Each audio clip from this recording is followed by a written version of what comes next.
ketemu lagi sama aku Mela. Dan kali ini segmen baru di Forbidden Question, namanya Forbidden Conversation.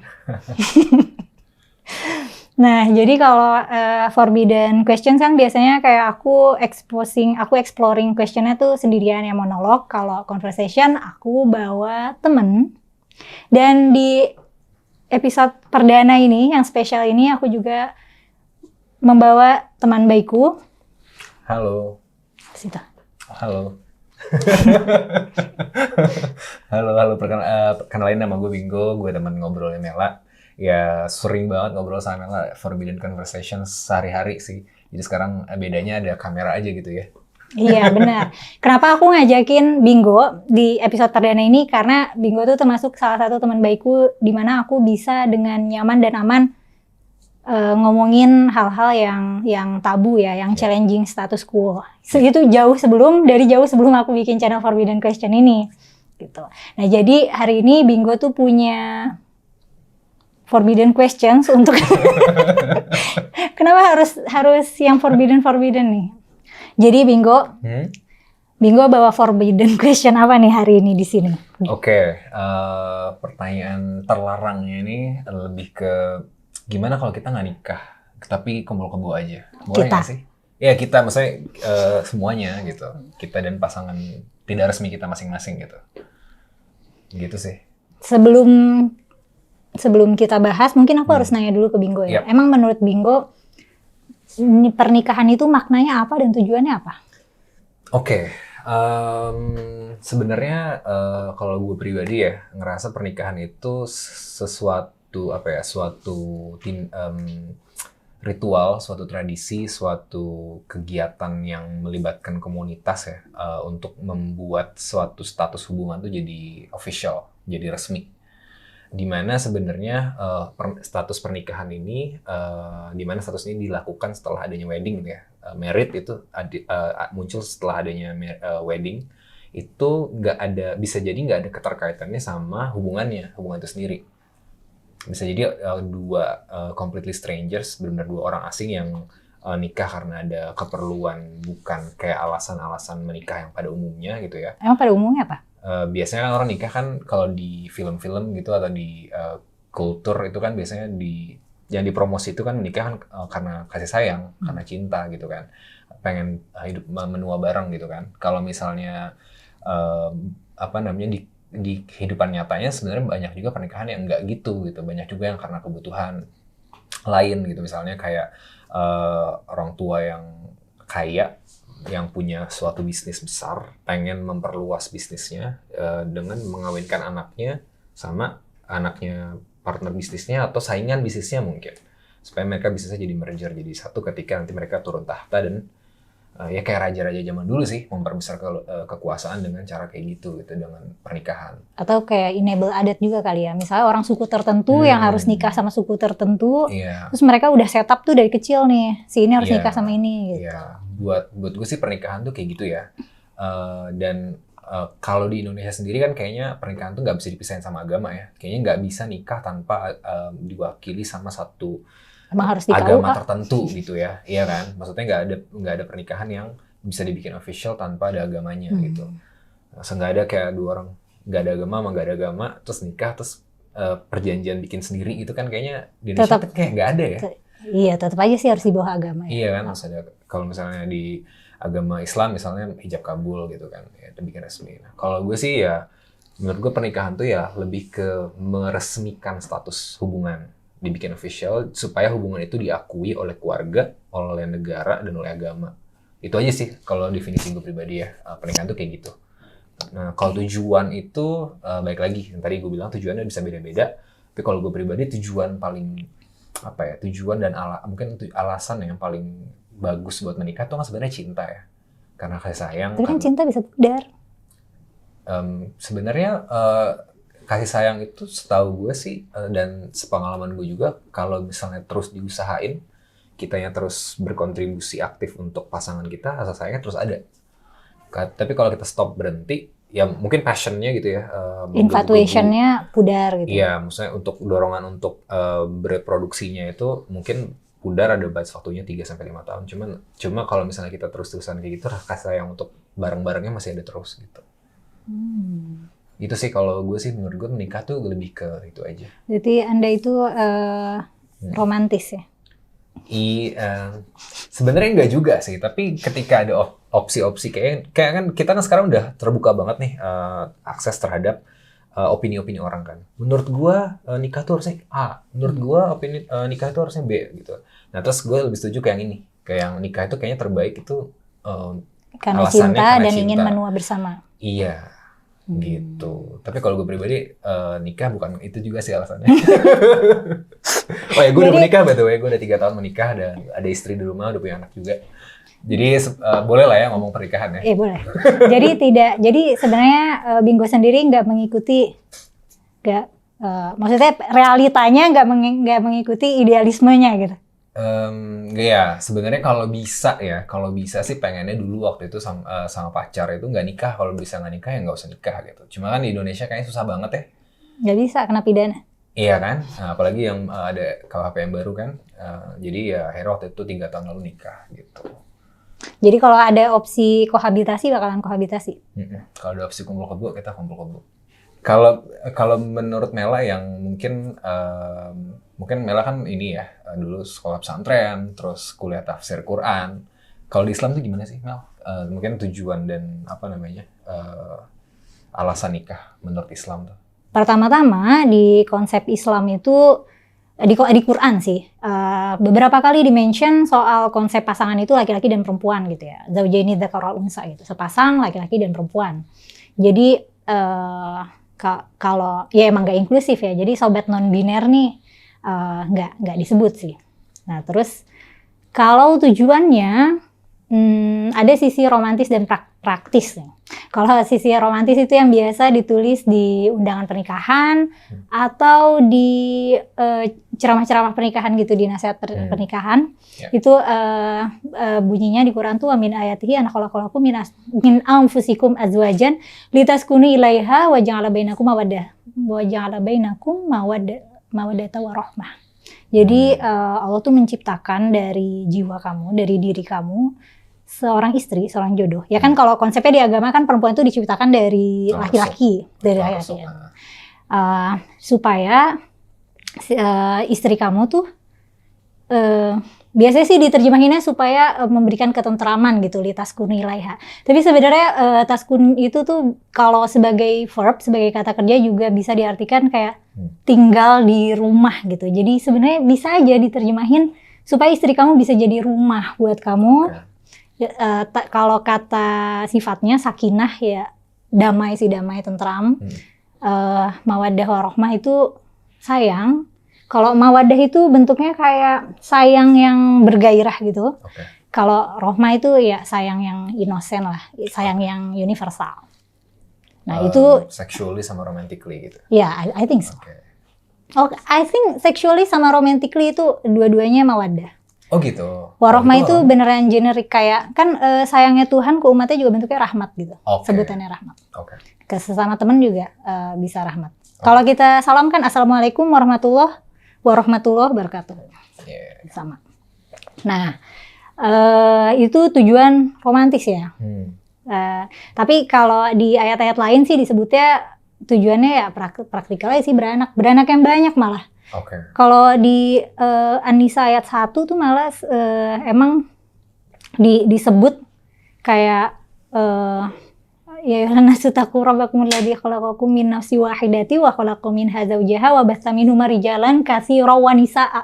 Beneran di state supaya rijalan katsiran wa nisaa, supaya kalian punya anak yang banyak, mau anaknya cowok, anaknya cewek, tapi punya anak yang banyak gitu. Nah, jadi menikah itu untuk beranak, supaya istri jadi rumah. Ya, untuk saling jadi kenyamanan satu sama lain, saling menyayangi satu sama lain, untuk beranak. Terus ada hadis yang bilang untuk menyempurnakan agama. Jadi orang yang menikah nih agamanya masih separoh nih. Nah terus sama ya buat seks sih, maksudnya buat cuman bahasanya sih kayak menjaga kemaluan, menjaga harga diri, tapi sebenarnya buat seks gitu. Gitu. Nah kalau misalnya tadi Bingo kan punya pemaknaan sendiri nih terhadap tujuan nikah. Nah mengacu ke makna dan tujuan itu jadinya apalagi tadi Bingo punya lebih lean toward kohabitasi. Iya. Jadi sebenarnya kalau resepsi itu gimana? Resepsi itu perlu nggak jadinya? Sebenarnya ya, kalau misalnya seandainya ada kebutuhan-kebutuhan yang diharuskan untuk menikah dulu gitu, untuk bisa kebutuhan itu bisa terpenuhi atau tujuan itu tercapai, berarti kan pilihan orang-orang yang seperti ini itu kan mau nggak mau seefisien mungkin kan, kalaupun seandainya harus melangsungkan pernikahan, dimana jadi nggak harus kalau bisa mereka nggak mengadakan resepsi.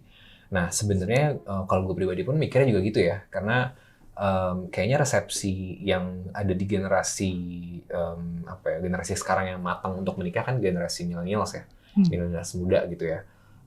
Dimana kayaknya sih kalau dilihat di Jakarta ya, di pertemanan gue itu kayaknya pada cenderung untuk kalau bisa milih, kalau misalnya mereka yang bisa ngambil keputusan, kebanyakan sih mereka nggak mau resepsi yang heboh-heboh gimana-gimana. Cukup teman terdekat aja. Itu pun kalau mereka mau ada resepsi. Kalau bisa mungkin nggak ada resepsi juga gitu. Dan gue pun sebenarnya lebih ke arah situ juga ya. Jadi mungkin ada pergeseran fungsi pernikahan ya. Dimana kalau di generasi-generasi sebelumnya ya, mungkin di generasi orang tua ada kebutuhan untuk melihat pernikahan itu sebagai suatu yang pencapaian hidup yang perlu dikasih tahu ke banyak orang gitu ya. Tapi kayaknya di generasi millennials, generasi gue ya, generasi kita tuh kayaknya udah beda, udah bergeser, di mana nikah itu jadi lebih ke ya udah bikin satu hubungan yang didasari rasa sayang, cinta itu jadi resmi aja gitu. Jadi tadi diakui oleh negara, keluarga dan agama gitu. Jadi udah nggak ada lagi kebutuhan untuk ngasih tahu, ngepamer-pamerin ke banyak orang gitu. Walaupun masih ada juga yang pengennya menikah besar-besaran gitu. Cuma yang emang kayaknya sih emang karena hubungannya atas dasar cinta gitu ya, nikahnya tuh kayak nggak pakai resepsi. Dan gue sih juga kayaknya lebih condong untuk kayaknya nggak usah pakai resepsi sih, karena resepsi itu sebenarnya buat apa sih gitu. Walaupun kayaknya pernah dengar juga kalau nggak salah Islam tuh ada istilah ini ya, walimatul urs ya. Iya. Itu perlu ada ya. Sunnah sih. Sunnah ya. Tapi dianjurkan ada. Supaya tetangga-tetangga tahu nih orang dua udah nikah gitu. Oke, supaya nggak jadi Nggak jadi fitnah. Fitnah, gunjingan gitu ya. Ya kalau gue sih lebih ke arah situ sih Mel. Jadi kayaknya resepsi itu sebenarnya nggak perlu ya. Yang penting jam kabul ya kan? Tadi kan Bingo sempat bilang kalau punya pilihan untuk nggak resepsi maka akan nggak resepsi. Yeah. Emang nggak punya pilihan untuk nggak resepsi? Terus emang orang-orang lain nggak punya pilihan untuk nggak resepsi? Agak berat, terutama kalau untuk mereka yang menikahnya di bawah agama Islam ya. Karena kan perempuannya harus kalau misalnya mau menikah yang halal 100%, itu kan kayaknya harus dapat restu. Emang ada halal 80%? Dapat restu bapaknya. Oh, okay. Nah, kan mungkin ada sebagian teman-teman yang muslimah yang menikah tanpa restu bapaknya, tanpa blessing, tanpa ya izin bapaknya, dan bapaknya nggak jadi wali padahal bapaknya masih hidup gitu ya. Mungkin itu I don't know ya berapa persen, cuma kayaknya itu nggak halal 100% ya sih? Nggak ada persenan kayaknya, either itu halal biner gitu. Ya, either halal atau enggak. Ya jadi kayak nah itu kan berat ya, mau nggak mau harus restu bapaknya. Nah kalau mau dapat restu bapaknya ya mau nggak mau pernikahannya harus diatur juga dengan cara yang dimau bapaknya atau orang tuanya, bapak dan ibunya sepaket gitu. Ya nggak sih? Jadi ada hal-hal di mana pasangan itu sendiri yang menikahnya itu sendiri jadi nggak punya pilihan, jadi diaturin nikahnya harus ngundang berapa banyak orang, di mana, apakah privat atau publik, apakah ukurannya sebesar apa. Yang bayar siapa, itu kan juga jadi masih ada nikah itu jadi bukan acara mempelainya tapi acara orang tuanya gitu. Karena kadang gitu sebenarnya yang disebut tadi kan nikah tuh bisa jadi pencapaian, kadang-kadang bukan pencapaian mempelainya, pencapaian buat orang tuanya. Makanya orang tuanya bakalan lavish banget dan ngundang sebanyak-banyaknya temen emang buat mendisplay anak gue nikah gitu. Iya. Terus kan kayak pengalaman ya, satu contoh pengalaman gue dulu waktu gue nikah tuh kayak nanti mau ngundang siapa, mau ngundang om itu om siapa? Aku kayak nggak pernah ketemu deh. Kamu nggak tahu itu dulu waktu kamu kecil dia gendong kamu gitu. Hah? Waktu berapa tahun yang lalu dia cuma kontribusi cuma gendong gitu, terus diundang. Ya, terus kan ya mungkin untuk gue bingung ya, tapi mungkin untuk buat orang tua meaningful. Mungkin ya. kayak gitu. Nah, tapi kan apa namanya? Sebenarnya aku sih ngelihatnya kayaknya resepsi tuh kayak oke-oke aja nggak sih? Karena kayak semuanya pada ngumpul, terus mempelai ini kan nih happy nih, akhirnya resmi, terus jadi ingin merayakan. Terus kadang-kadang cewek tuh suka ada wedding dream, pengen pakai gaun ini, pengen pakai konsep ini.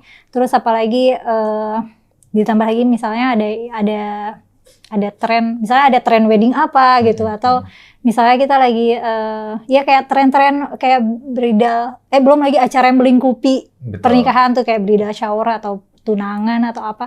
Itu tuh exciting ya, terutama kayak buat cewek deh kalau yang aku pantau. Nah, kalau kayak gitu itu bukannya justru bagusnya nggak sih ada resepsi dan segala perintilannya karena bikin happy? Iya, sebenarnya tergantung ya tujuan nikahnya tadi kan balik lagi macam-macam kan. Ada yang ada yang nikah mungkin bukan karena cinta doang gitu, tapi ada hal-hal lain di mana orang tuanya mempelai juga masuklah kepentingan di situ, di mana yang sebenarnya banyak juga dikritik di industri wedding itu adalah lebih ke display of wealth, jadi memamerkan kekayaan. Emang nggak boleh mamerin kekayaan? Ini mungkin subjektif banget ya, boleh atau nggak bolehnya ya terserah aja. Cuma kayaknya wedding industry itu jadi lebih ke suatu produk luxury ya. Sama kayak kita beli ada tas yang fungsional tapi harganya murah, ada tas yang fungsinya sama tapi harganya mahal, tapi brandnya yang bikin beda nih. Yang untuk dipakai bukan cuma untuk fungsinya, tapi untuk pamer juga gitu. Buat displaying wealth dan social status jadinya. Iya, kayak tradisi harus pakai dress warna putih ke pernikahan untuk sebagai mempelai wanita itu kan sebenarnya zaman dulu tuh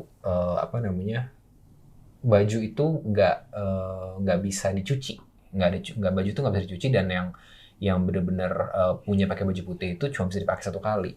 Sementara orang-orang zaman dulu yang rakyat biasa gitu, yang bukan bangsawan atau kerajaan itu kan pada miskin ya, jadi pada susah untuk punya baju putih. Jadi mereka yang menikah pakai baju putih itu benar-benar yang kaya, iya, karena mereka bisa menggunakan baju pertama warna putih, dibikin desainnya bagus banget, mungkin sampai roknya sampai ke belakang-belakang gitu kan, sampai nyeret-nyeret di lantai. Udah gitu mereka bisa nggak apa-apa itu dibuang sekali pakai kalau udah kotor gitu. Jadi itu kan kayak super kaya, dan itu hari jadi tradisi kayak gitu sih. Kayak banyak juga yang hal-hal lain, perintilan-perintilan lain yang kayak fotografer jadi lebih mahal kalau misalnya fotoin pernikahan gitu. Terus makeup artist kalau misalnya make upin mempelai beda sama make upin apa sebutannya? Make upin orang biasa. Pendamping pendamping perempuan. Mempelai itu apa namanya? Nggak tahu. Best girl, bukan gitu sih bahasanya. Iya, iya itulah pokoknya. Iya. Jadi kan beda harganya tuh. Makanya dulu sering dengar juga kayak makeup artist yang ngerasa ditipu karena aku katanya mau make upin kamu sebagai ininya nih, partner mempelainya. Ternyata kamu mempelainya gitu. Harusnya dia bisa nge-charge lebih tinggi gitu. Sering ada tuh kayak gitu tuh. Gitu. Jadi mempelainya tuh kayak ngakunya aku mau ke nikahan tapi bukan mempelai gitu, supaya lebih murah harganya. Tapi itu bukannya bagus kayak opening many new opportunity gitu? Iya, bisa sih. Karena kan demand-nya ada nih soalnya nih. Betul. Orang-orang masih pada pengen resepsi. Betul. Ya untuk jadi pelaku industri sebagai ini ya, penyedia jasanya, penyedia supply-nya sih ya mungkin oke banget. Cuma kalau misalnya kita balik lagi mau menikah tuh karena dasar kesuciannya, karena dasar romantisnya gitu ya, karena menikah. Kalau karena dasar itu maka kohabitasi aja. Iya makanya kan. Buat apa nikah mewah-mewah, buat apa ada resepsi? Baik lagi kalau misalnya, nah sebenarnya ini yang lucu juga sih. Kenapa sebenarnya gue ngerasa lebih kayaknya nggak usah nikah aja gitu. Karena sebenarnya kalau gue ngelihatnya hubungan itu kan ada kalau kita pecah itu sebenarnya ada 2 ya, statusnya sama ada komitmennya. Komitmennya itu kayak ibaratnya ada weddingnya, ada marriage-nya gitu. Oke. Nah, sebenarnya mau apapun weddingnya, nggak ada weddingnya pun marriage itu akan tergantung kedua orangnya kan.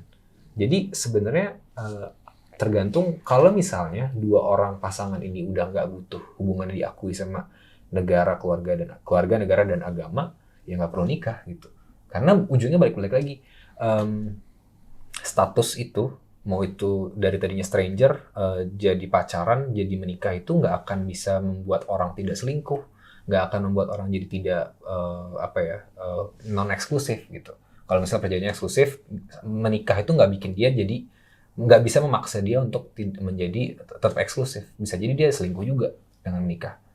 Jadi tetap aja, kalaupun misalnya sebaliknya, kalau misalnya orangnya udah sama-sama komit, mau dia nikah pun, mau dia nggak nikah pun, dia nggak akan selingkuh, misalnya kayak gitu. Iya, jadi komitmennya itu tidak ada hubungannya dengan statusnya. proses. Iya, jadi sebenarnya kalau emang mau menjalin hubungan karena cinta dan kasih sayang dan memang menua bareng, dan memang tidak butuh untuk diakui keluarga, negara, dan agama, ya nggak usah nikah sebenarnya.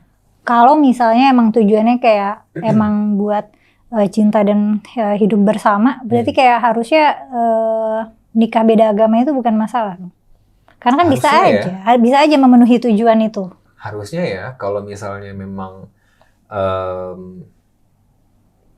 nggak kalau misalnya memang agamanya memang nggak takut kehilangan pengikut, atau misalnya memang mau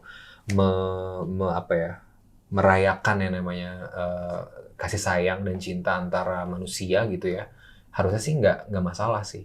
Cuma kan memang susah ya, karena agama A biasanya ada ajaran yang menganggap pengikut agama A ini sebenarnya lebih mulia dibanding agama B, dan agama selain agama A ini agama salah, dan mungkin lebih tidak sama derajatnya sama yang agama A. Sementara B juga gitu, kurang lebih sama. Yang B juga ngerasa B lebih mulia, lebih tinggi, dan lebih benar dibanding yang A, dan A itu tidak sama derajatnya, tidak sama tinggi dengan yang B. Jadi ada rasa kayak memarginalkan yang bukan seagamanya gitu. Dan rasa superiority. Iya. Dan mungkin itu berlakunya juga bukan agama doang ya.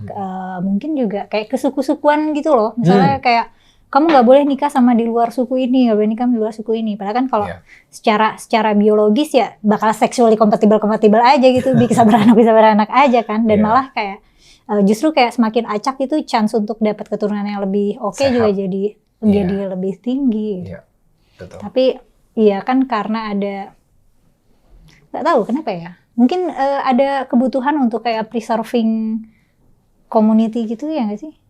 Iya, kayaknya iya ya. Jadi supaya ajarannya mungkin terus diturunin, bisa nggak ada yang sesuatu yang asing, nggak ada kontribusi, ada semakin ada kan sekelompok yang memang semakin murni ajarannya dan nggak tercampur sama ajarannya, semakin bagus. Yang aliran-aliran yang fundamentalis gitu, yang nggak kepengen ajarannya tercampur sama ajaran lain. Jadi mereka pengen menikah dari sesama kelompoknya aja gitu. Mungkin itu sih juga karena ada pengalaman mungkin keberlangsungan hidup mereka satu kelompok ini terancam ketika ada bergantung sama apa yang tradisi mereka udah jalanin, dan akan terancam ketika ada campur-campur ganti-ganti dikit nih gitu tradisinya. Mungkin itu juga applies juga ke preserving tribe itu ya. Maksudnya kayak nggak boleh nih misalnya suku tertentu harus nikah sama suku tertentu, kalau nggak nanti dikucilkan gitu. Iya, itu bagian dari kontrolnya sih. Kalau misalnya dari obrolan kita dari tadi nih, berarti kan aku simpulkan, jadi menurut idealismenya Bingo, nikah itu idealnya karena cinta dan untuk jadi teman hidup selamanya. Harus sekali nggak? Idealnya kan gitu ya, sekali dan selamanya ya kalau nikah. Nah itu, yang sebenarnya aku setuju juga sih gitu. Yang mana kalau misalnya tujuannya disempitin jadi kayak gitu, itu kan jadi urusannya cuma urusan si mempelainya doang kan? Iya. Nah, jadinya jadi nggak penting lagi nih kayak status sosial dia gimana, background agamanya gimana, background keluarganya. Itu jadi nggak penting lagi. Yang penting mereka sama-sama cinta dan mau hidup bersama gitu. Itu romantis sekali. Dan untuk bisa bersama kalau cuma emang mau hidup bersama karena cinta, jadinya resepsi jadi nggak terlalu relevan, dan malah kohabitasi itu relevan. Harusnya ya. Ya udah, hati-hati ada ninu. Tapi Bingo udah nikah. Bingo, ada yang terakhir yang pengen disampaikan nggak? Paling gini sih, sebelum ngambil keputusan penting ya, karena nikah itu sekalian selamanya, idealnya sekalian selamanya ya, pertimbangin dulu aja tujuannya mau nikah itu apa. Mungkin bikin penilaian cost benefitnya, lebih besar costnya atau lebih besar benefitnya kalau mau menikah gitu. Dari menikah tuh dapat apa aja dan ngeluarin biaya apa aja, termasuk biaya-biaya yang nggak bisa dikalkulasi ya, termasuk biaya kayak harus ngapain, contoh aja, misalnya harus masukin seorang mertua yang karakternya kayak gini ke dalam hidup gua gitu. Itu kan cost juga ya. Itu biaya Emotional juga. cost. Biaya emosional ya. Jadi pertama tujuannya apa dulu menikah, terus yang kedua pertimbangan cost benefitnya, yang ketiga ya udah kalau udah ambil keputusan ya hadapi dengan dewasa ya, konsekuen sama keputusan yang udah diambil. Gitu. Dan kayaknya harus identify juga apakah pernikahan ini kemauan kita atau kemauan orang lain. Betul. Dan lagian kayaknya zaman sekarang nikah tuh udah pilihan ya, pilihan lifestyle aja. Mau nikah bisa, nggak nikah bisa, mau punya anak bisa, mau punya anak nggak bisa, boleh gitu ya. Mau punya anak boleh, nggak punya anak boleh. Mau nikah dan punya anak boleh, mau nikah nggak punya anak boleh. Mau nggak nikah punya anak boleh, nggak nikah nggak punya anak juga nggak apa-apa. Kayaknya sekarang udah gitu kan? It's privilege. Kayak some people masih ada sosial kontrol yang kencang ya. Masih ada pressure. Ya entah dari lingkungannya, dari komunitasnya, dari orang tuanya. Jadi dia nggak bisa making decision for themselves. Iya, sayangnya ya. Gitu. Jadi kalau menurut teman-teman gimana nih? Makna nikah itu apa? Tujuan nikah itu apa? Terus menurut kalian tuh kohabitasi harusnya legal nggak sih? Terus nikah beda agama tuh idealnya boleh nggak sih? Jadi kalau misalnya ada pendapat boleh ditulis di kolom komentar. Terus kalian juga aku minta feedback untuk episode pertama ini nih, karena ini episode pertama banget. Jadi feedback dari kalian akan berguna banget buat aku. Sekalian juga kalau ada masukan tema dan tamu selanjutnya ya. Oke deh, jadi aku dan Bingo mau pamit dulu. Sekali lagi makasih udah nonton. Dadah!